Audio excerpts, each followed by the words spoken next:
जी welcome back. तो ये है क्रिसमस मार्केट की next episode.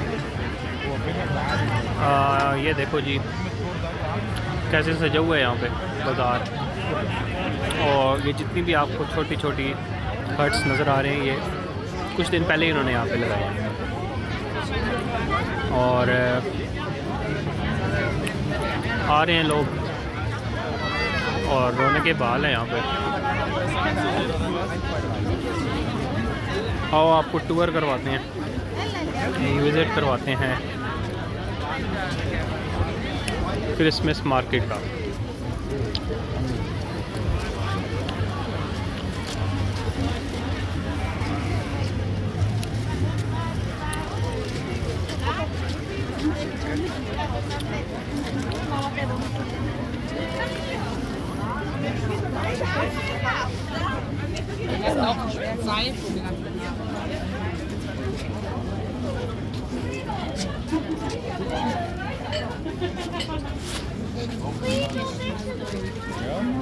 Cutlery, cups, porcelain, बालू,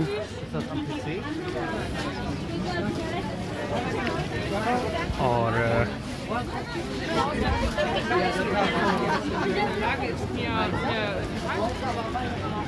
आसपास ठंड भी काफ़ी हो रही है और लोग अपनी शॉपिंग्स में मसरूफ़ हैं।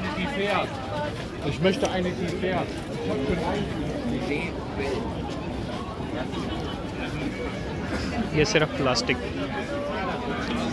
और